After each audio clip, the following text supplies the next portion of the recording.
स्तवन करूं, स्तवन करूं, स्तवन करूं ईसु तारूं।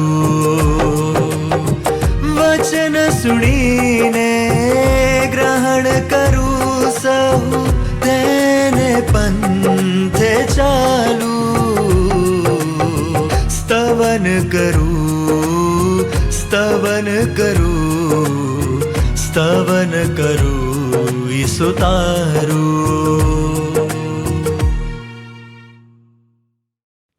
નમસ્કાર દર્શક મિત્રો, સ્તવન બાઇબલ અભ્યાસ કાર્યક્રમમાં આપ સર્વનો હું હૃદયથી આવકાર કરું છું. આ કાર્યક્રમમાં આપણે સાથે મળીને બાઇબલના વચનનો ઊંડાણપૂર્વક અભ્યાસ કરી રહ્યા છીએ. આ અગાઉના કાર્યક્રમમાં આપણે જીભ વિશે અભ્યાસ કર્યો. આજે આપણે યાકૂબના પત્રમાંથી જોઈશું કે ત્યાં જીભ વિશે બીજું શું લખવામાં આવ્યું છે. મિત્રો, જીભ તો આપણું ઓળખપત્ર છે. આપણા શબ્દોથી આપણે ઓળખાઈએ છીએ. આપણી ભાષા કે વાણીથી આપણા વ્યક્તિત્વને તે જાહેર કરે છે. તેથી જીભનો ઉપયોગ સાચવીને કરવો જોઈએ. બાઇબલ પણ જીભ વિશે બહુ અદ્ભુત શિક્ષણ આપે છે. તે હવે આપણે વિગતવાર જોઈશું. આવો આજના અભ્યાસની શરૂઆત કરીએ.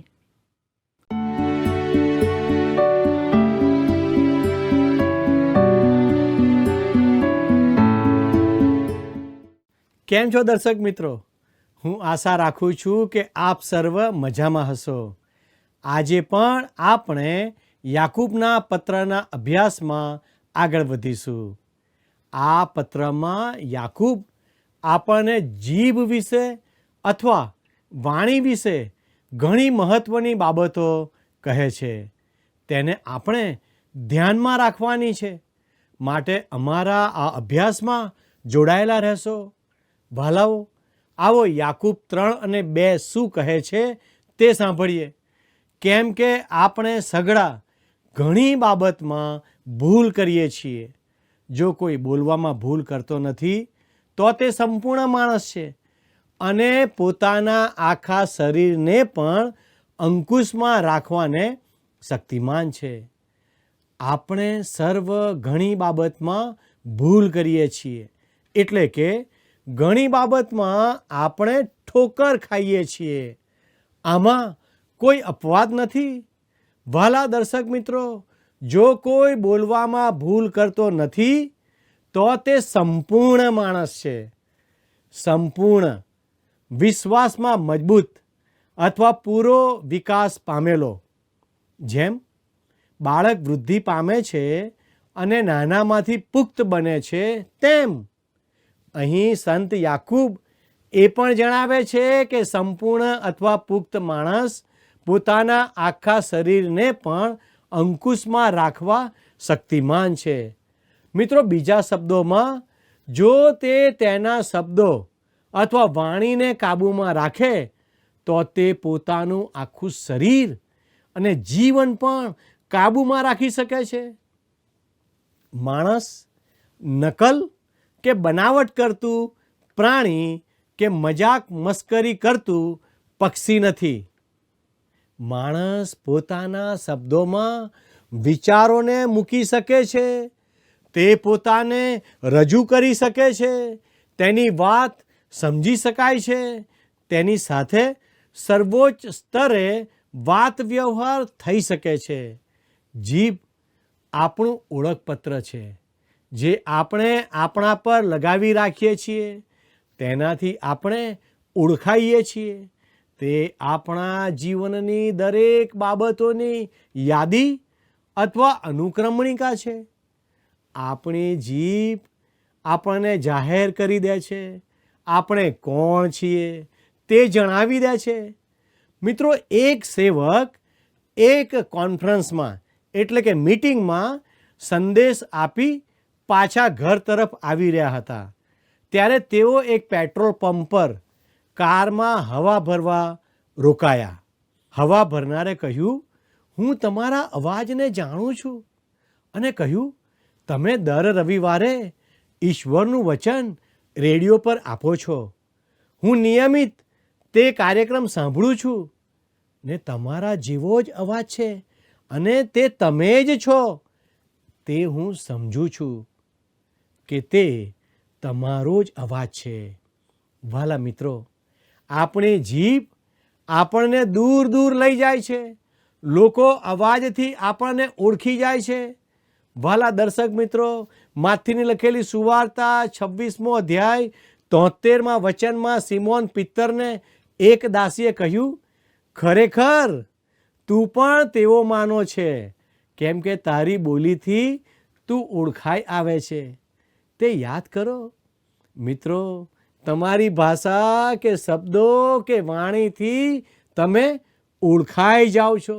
તમે ક્યાંથી આવો છો, તમે ભણેલા છો કે અભણ, સંસ્કારી છો કે અસંસ્કારી, શુદ્ધ છો કે અશુદ્ધ, તમે વિશ્વાસી છો કે ઈશ્વર વિરોધી, નિર્દોષ છો કે દોષિત, તે તમારી જીભ કહી દે છે.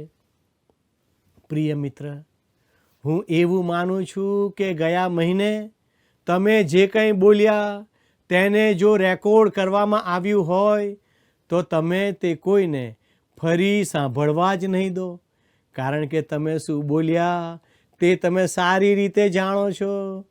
ખરું ને મિત્રો? તે માટે યાકૂબ પ્રથમ બેકાબૂ અને છૂટી જીભ વિશે વાત કરે છે. મિત્રો, યાકૂબ 3:3 તે કહે છે, જુઓ, ઘોડા કબજે રહે માટે આપણે તેઓના મોંમાં લગામ ઘાલીને તેઓના આખા શરીરને ફેરવીએ છીએ. અહીં યાકૂબ ઘોડાનું ઉદાહરણ આપે છે. મિત્રો, દાઉદ રાજા ગીતશાસ્ત્ર 39:1 કહે છે, મેં કહ્યું, હું મારા માર્ગોને સંભાળીશ કે હું મારી જીભે પાપ ન કરું. દુષ્ટો મારી આગળ હોય ત્યાં સુધી હું મારું મુખ લગામથી કબજે રાખીશ. બીજા શબ્દોમાં દાઉદ રાજા કહે છે કે તે ખરી સાક્ષી આપવા માગે છે, માટે તે પોતાના મોં પર લગામ રાખશે. પ્રિય મિત્ર, આજે ઘણા લોકોએ પોતાના મોં પર લગામ લગાવવાની જરૂર છે.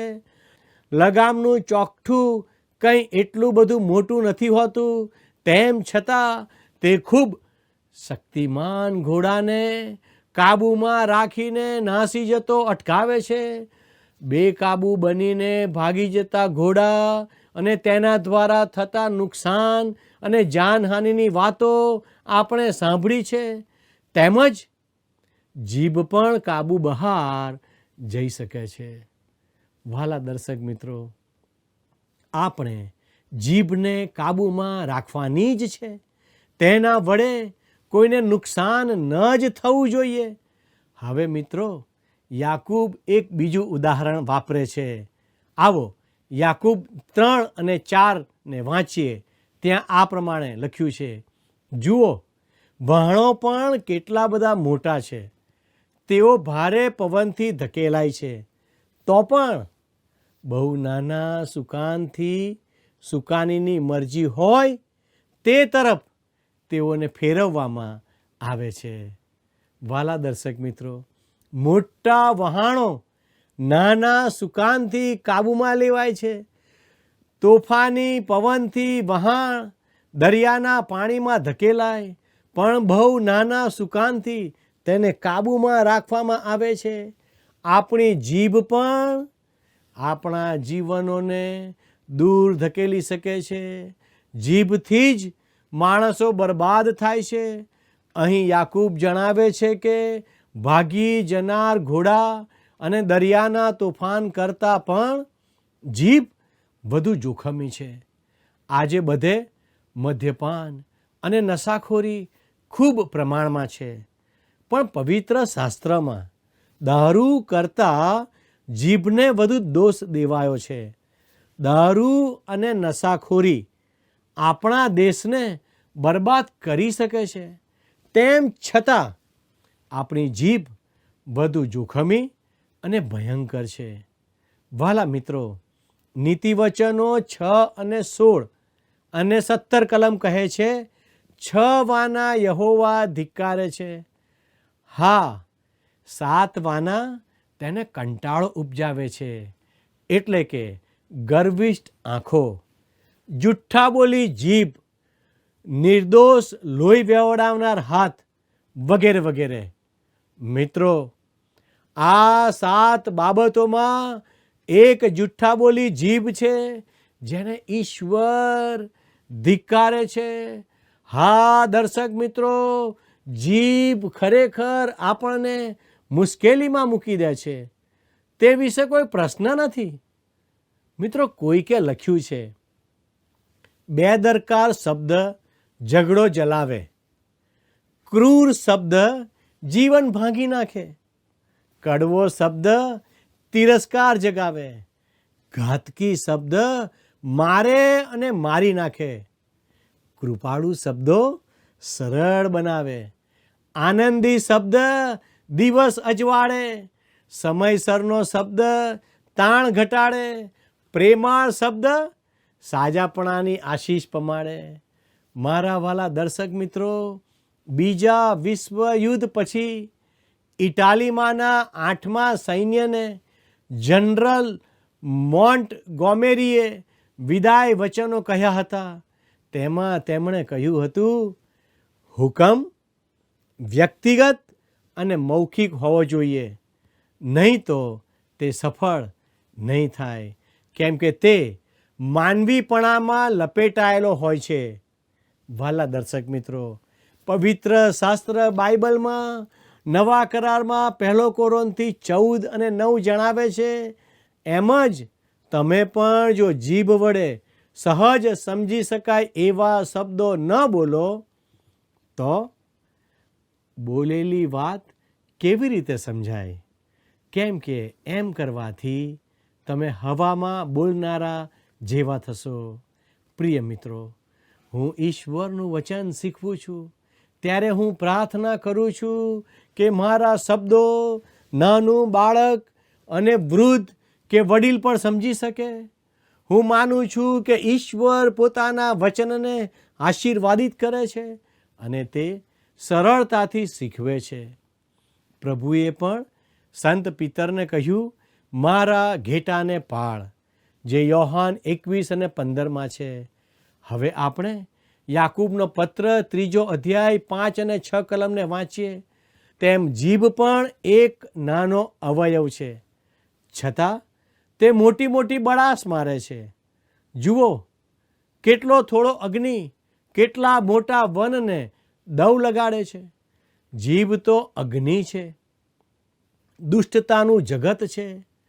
આપણા અવયવોમાં જીભ એવી છે કે તે આખા શરીરને મલિન કરે છે.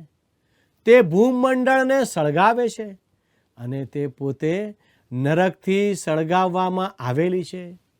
વહાલા દર્શક મિત્રો, યાકૂબના પત્રમાં જીભને નર્કની અગ્નિ સમાન ગણવામાં આવી છે. કેટલાક લોકો અહીં નર્ક શબ્દનો ઉપયોગ વિશે પ્રશ્ન કરે છે અને દલીલ કરે છે કે અહીં આ તર્જુમો બરાબર નથી. પણ અહીં જે ગ્રીક શબ્દ વપરાયો છે તે હિન્નોમની ખીણ દર્શાવે છે, જ્યાં અગ્નિ સતત બળતો રહેતો હતો. નવા કરારમાં આ શબ્દ ફક્ત 12 વાર વપરાયો છે. પ્રભુ ઈસુએ તે 11 વાર વાપર્યો. આ ખરો તર્જુમો છે. જીભને નર્કના અગ્નિથી સળગાવેલી છે. આ બહુ અસરકારક છે કે યાકૂબ જીભને અગ્નિ સાથે સરખાવે છે. મિત્રો, તમે જંગલમાં લાગેલો દવ જોયો હશે. તે બધું જ ઉજ્જડ અને ભસ્મ કરી નાખે છે. તે ઘણીવાર બેકાબૂ હોય છે. એક ઝાડ બીજા ઝાડને ઝડપથી સળગાવે છે. અગ્નિ તો માનવ અને કુદરતનો મોટો મિત્ર છે. કેટલાક ઇતિહાસકારો કહે છે કે જ્યારે માણસે અગ્નિની શોધ કરી ત્યારથી સંસ્કૃતિની શરૂઆત થઈ છે. જ્યારે અગ્નિ કાબૂમાં હોય ત્યારે તે આપણા શરીરને ગરમ રાખે છે, આપણો ખોરાક પકવે છે, તે ઉદ્યોગોના પૈડા માટે શક્તિ ઉત્પન્ન કરે છે. પણ જ્યારે અગ્નિ બેકાબૂ બને ત્યારે તે જોખમી બની જાય છે. ઘરમાં આગ લાગવી તે એક કરુણ ઘટના છે. અગ્નિ શામકોને કટોકટી ઊભી કરી દોડાવે છે. તેની સાયરન ઘણીવાર આપણને સંભળાય છે. આધુનિક જમાનામાં પણ આગ લાગે ત્યારે તેને હુલવવી કઠણ બની ગયું છે. શહેરોના શહેરો અને કેટલા બધા ગામો ભસ્મ થઈ જાય છે. આજે પણ આગ લાગવાથી ઘણા અકસ્માતો, નુકસાન અને મોત થાય છે. મિત્રો, જીભ પણ અગ્નિ સમાન છે. જ્યારે તે કાબૂમાં હોય ત્યારે તે ઉપયોગી છે, પણ જ્યારે કાબુ બહાર હોય ત્યારે વિનાશકારી બને છે. અગ્નિ સાજા પણ કરે અને અગ્નિ બાળી નાખવાનો શ્રાપ પણ લાવે. નીતિવચનો 12 અને 18માં લખ્યું છે, વગર વિચાર્યું બોલવું તરવારના ઘા જેવું છે, પણ જ્ઞાનીની જીભ આરોગ્યરૂપ છે. આપણી જીભ મારી નાખનાર તરવાર બની શકે છે અને તે તંદુરસ્તી કે સાજાપણું આપનાર પણ બની શકે. નીતિવચનો 15 અને 14 કહે છે, બુદ્ધિમાનનું અંતઃકરણ વિદ્યા શોધે છે, પણ મૂર્ખોનું મોઢું મૂર્ખાઈનો આહાર કરે છે. નીતિવચનનું એક વચન અગાઉ મેં વાપર્યું હતું જે કહે છે, તમે નહીં ઉચ્ચારાયેલા શબ્દના માલિક છો, પણ બોલાયેલો શબ્દ તમારો માલિક છે. જો તમે તે શબ્દ બોલ્યા ના હોત તો તમે તેને માટે જવાબદાર ન હોત. પણ એકવાર તમે બોલી ગયા એટલે તે તમને દોષિત ઠરાવશે. જાહેરમાં બોલવાનું હોય ત્યારે જો શબ્દ બોલવામાં થોડી ભૂલ થઈ જાય તો તેના ઘણા પ્રત્યાઘાત પડતા હોય છે. સિમોન પિત્તરની જીભે જ તેને પકડી પાડ્યો અને તેણે નકાર્યું કે હું ઈસુને ઓળખતો નથી. પણ 50માના દિવસે પ્રભુના પવિત્ર આત્માએ તેની જીભને સ્પર્શ કર્યો અને તેનો મોટો ઉપયોગ કર્યો. બળાસ મારનાર, નકાર કરનાર અને સમ ખાનાર પિત્તરની જ આ જીભ હતી.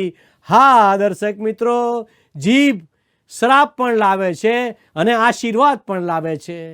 વાલા દર્શક મિત્રો, આપણી મંડળીમાં પણ જીભ અગ્નિ સમાન કાર્ય કરે છે.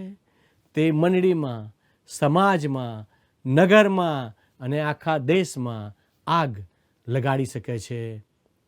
વાલા મિત્રો, હવે આપણે યાકૂબનો પત્ર 3 અધ્યાય 7 અને 8 કલમ જોઈએ. કેમ કે દરેક જાતના જાનવરો, પક્ષીઓ, પેટે ચાલનારાઓ તથા સમુદ્રમાં રહેનારા પ્રાણીઓ વશ થાય છે અને માણસોએ તેમને વશ કર્યા છે, પણ જીભને કોઈ માણસ વશ કરી શકતું નથી. તે બધે ફેલાતી મરકી છે અને પ્રાણઘાતક ઝેરથી ભરપૂર છે. મિત્રો, સર્કસમાં મોટા પાંજરામાં રિંગ માસ્ટર અથવા સિંહોનો ખેલ રજૂ કરનાર ખૂબ જ સાહસ અને જોખમભર્યો કાર્યક્રમ રજૂ કરે છે. પણ આ સિંહો તેને અને તે પોતે સિંહોને ઓળખતો હોય છે, કેમ કે આ સિંહો જ્યારે બચ્ચા હતા ત્યારથી તેણે તેઓને તાલીમ આપી હોય છે. અજાણ્યા કે મોટા સિંહ સાથે તે આવા ખેલ કરાવી શકે નહીં. તેથી તેને ખાતરી હોય છે કે તે સિંહો તેને નુકસાન કરશે નહીં. સિંહોને પણ ખબર છે કે આ રિંગ માસ્ટર તેમનો રખેવાળ અને તેમની કાળજી રાખનાર છે. આવા ભયંકર જંગલી પ્રાણીને એટલે સિંહને, હાથીને, ઘોડાને કે રીંછને તાલીમ આપીને કાબૂમાં રાખી શકાય છે, પણ આપણી નાનકડી જીભને કાબૂમાં રાખી શકાતી નથી. મિત્રો, કોઈકે કહ્યું છે વિશ્વમાં કાબૂમાં ન રાખી શકાય તેવી વસ્તુ જીભ છે. તે દાંતની પાછળની ગુફામાં કે બિલમાં રહે છે. તે એક નાનું પશુ છે જે કોઈ પ્રાણી સંગ્રહાલયમાં બંધ નથી. કોઈ સર્કસમાં તેને કાબૂમાં રાખી ખેલ કરાતો નથી. ફક્ત નવસર્જન પામેલ શરીરમાં નવસર્જન પામેલી જીભ જે ઈશ્વરના કાબૂમાં છે તે જ તેમના કાબૂમાં આવે છે. વાલા દર્શક મિત્રો, સંત પાઉલ રોમન 10 અને 9 જે કહે છે તે રસિક છે. તે જણાવે છે, જો તું તારે મોઢે ઈસુને પ્રભુ તરીકે કબૂલ કરીશ અને દેવે તેને મુએલામાંથી પાછો ઉઠાડ્યો એવો વિશ્વાસ તારા અંતઃકરણમાં રાખીશ તો તું તારણ પામીશ. બીજા શબ્દોમાં આપણે એક ગીત ગાવાનું છે અને તે માટે જીભ અને હૃદયને એક રાગના બનવાનું છે. માથી 12 અને 34 પ્રભુ ઈસુએ કહ્યું, હૃદયના ભરપૂરીપણામાંથી મોં બોલે છે.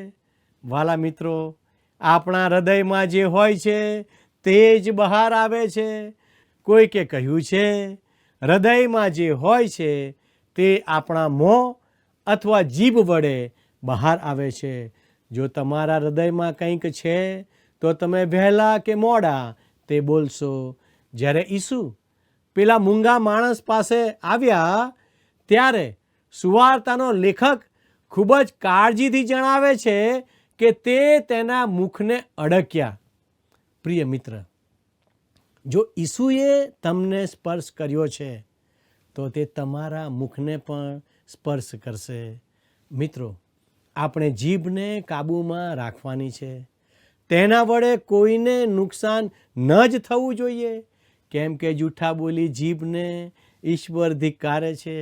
જેમ પ્રભુના પવિત્ર આત્માએ પિત્તરની જીભને સ્પર્શ કર્યો અને તેનો મોટો ઉપયોગ કર્યો, તેમ આપણે પણ બીજાઓ માટે આશીર્વાદનું કારણ બનીએ.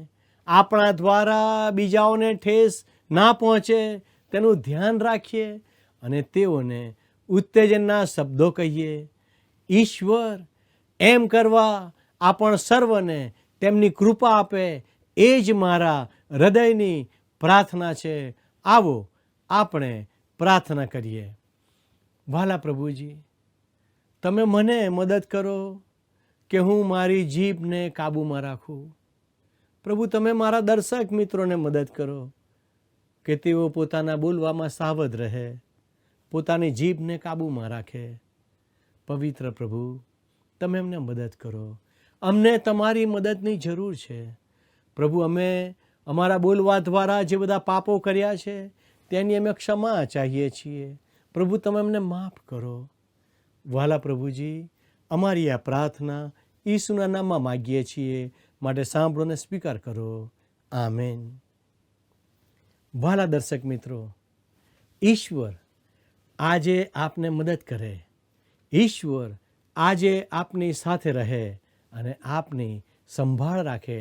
એ જ પ્રાર્થના સાથે હું આપની વિદાય લઉં છું. આમેન.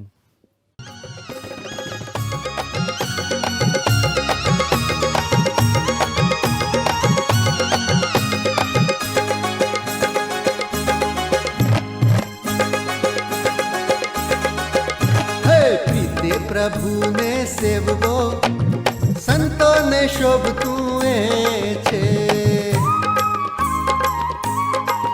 હે પ્રીતે પ્રભુને સેવવો સંતોને શોભતું એ છે. અનવળી રાખવો તે પર પ્યાર સંતોને શોભતું એ છે.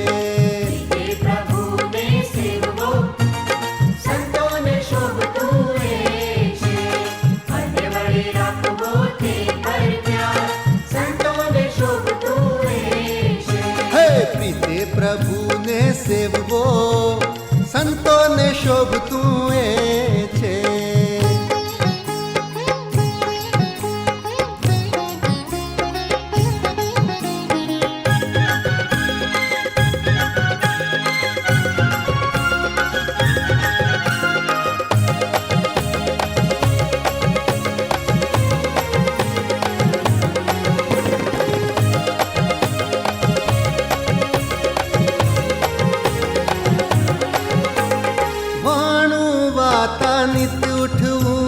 સંતોને શોભતું એ છે.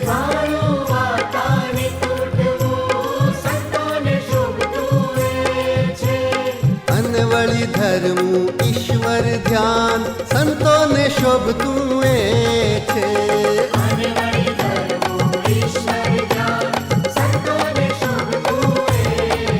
હે પ્રીતે પ્રભુને સેવવો સંતોને શોભતું એ છે.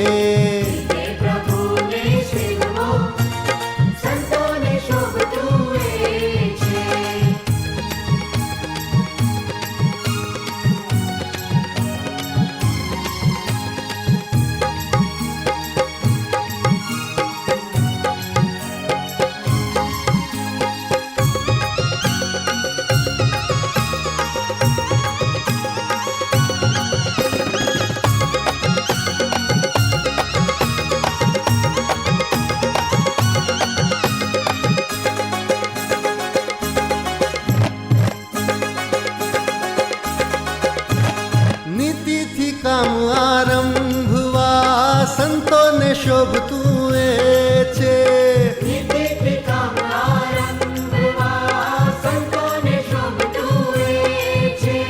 અને વળી કરવું ઈશ્વર માન સંતોને શોભતું એ છે.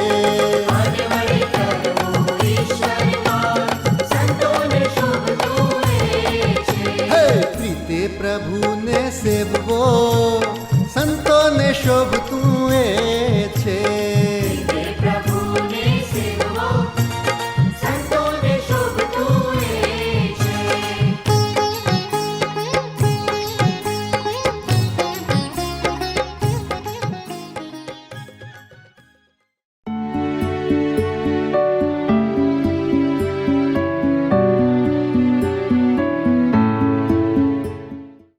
વાલા દર્શક મિત્રો, આજે આપણે શીખ્યા કે જીભ તો દુષ્ટતાનું જગત છે.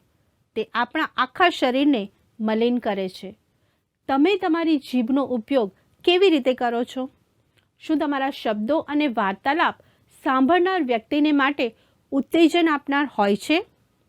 મિત્રો, જો આપણે કોઈના માટે સારું નથી બોલી શકતા તો ચૂપ રહીએ, પણ કોઈનું ભૂંડું તો ના જ બોલીએ. ઈશ્વરે આપણને જીભ આપી છે, તેનો દુરુપયોગ નહીં પણ સદુપયોગ કરીએ. અમને આશા છે કે અમારું આજનું શિક્ષણ આપ સર્વને માટે બહુ ઉપયોગી બની રહેશે. અમે આપના અભિપ્રાયો જાણવા આતુર છીએ. આપના અભિપ્રાયો અમારા સંપર્ક નંબર પર મોકલી શકો છો. અમારો સંપર્ક નંબર છે 94 29 37 56 10 9429 375610. મિત્રો, આજનો અમારો પ્રશ્ન છે, આપણા શરીરનો કયો ભાગ આપણા વ્યક્તિત્વને પ્રગટ કરે છે? એ. ચહેરો, બી. આંખો, સી. જીભ, ડી. નાક. મિત્રો, ગત પ્રશ્નનો જવાબ છે બી. કરણીઓ. અમારા આજના પ્રશ્નનો જવાબ અમને જલ્દીથી મોકલી આપશો. આભાર. શું તમને આ કાર્યક્રમ ગમ્યો? અત્યારે જ અમને મિસ કોલ કરો.